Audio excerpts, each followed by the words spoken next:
30 जुलै 2014ची काळ रात्र. पुणे जिल्ह्यापासून जवळजवळ 74 किलोमीटर दूर आंबेगाव तालुक्यामध्ये माळीण नावाचं गाव.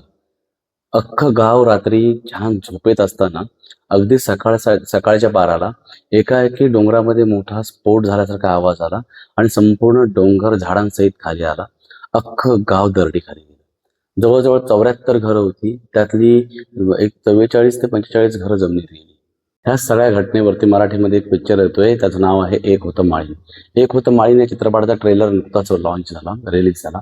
आणि तुम्ही ट्रेलर बघितला तर ट्रेलरची सुरुवात होते.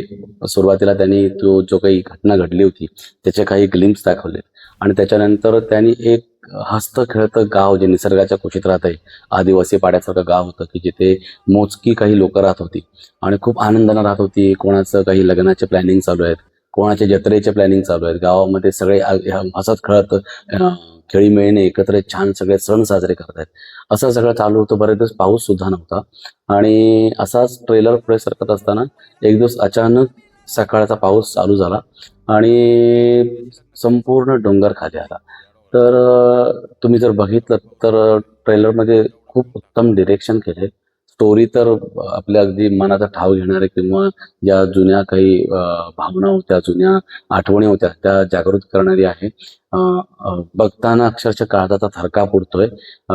मान्य पिक्चर बिग बजेट नसल्यामुळे बऱ्याच ठिकाणी व्हीएफएक्स किंवा ह्या गोष्टींमुळे लिमिटेशन्स आलेले आहे. पण जे काही आहे त्याच्यामध्ये त्यांनी इतकं उत्तम दाखवले आहेत. अजय अतुलने गाणेही गायले. तर खूप अप्रतिम ट्रेलर आहे. मला असं वाटतं की हां, ह्या घटनेनंतर असं अवस्था झाली की लिटरली हे घडलेलं कोणाला माहीत पण नव्हतं. म्हणजे त्या गावामध्ये दळणवळणाचं साधन नव्हतं किंवा कम्युनिकेशनचं साधन नव्हतं. नंतर सकाळी जे 7 वाजता बस त्या बसच्या ड्रायव्हरला हे कळलं आणि त्याने सगळ्यांना फोन करून सांगितलं. नंतर लोकं आली, कित्येक जण जमिनीखाली दाबली गेली होती. अगदी चिमुकल्यांपासून म्हाताऱ्यांपर्यंत बरेचसे लोक जमिनीखाली जिवंत गाडली गेली. 9 लोकांना सोडवण्यात यश आलं.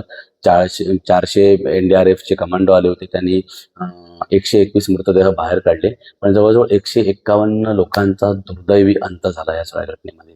नंतर शासनानं तिथून 1 किलोमीटर अंतरावरती एक 27 ते 28 करोडचा खर्च करून 68 घरं बांधून जे भूकंप आणि किंवा नैसर्गिक आपत्तीमुळे काही होणार नाही अशी घरं त्यांना बांधून दिली.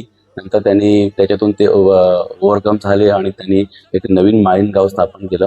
पण मित्रांनो, झालेली घटना इतकी भयावह आहे की तुम्ही हा ट्रेलर बघताना अक्षरशः तुमच्या डोळ्यात पाणी येईल. मला असं वाटतं की फार टेक्निकॅलिटीमध्ये न जाता जे निर्माते आहेत त्यांच्या भावना किंवा त्यांनी ज्या भावनेने हा चित्रपट काढायचा प्रयत्न केलाय त्या भावनेला दाद द्यायची म्हणून आपण सगळ्यांना चित्रपट बघायला हवा. आणि दुसरी गोष्ट म्हणजे त्या आठवणींना उजाळा देण्यासाठी किंवा त्यांना श्रद्धांजली म्हणून ज्या लोकांचं कोणाचं आई वडील मूल नवरा बायको हे सगळे त्याच्यामध्ये गेले, त्या सगळ्यांना एक श्रद्धांजली म्हणून आपण सगळ्यांना चित्रपट बघायला काही हरकत नाही. आणि ट्रेलर नक्कीच उत्तम झालंय. सगळ्यांनी आपण 24 जुलैला हा चित्रपट जवळच्या चित्रपटगृहामध्ये येतोय.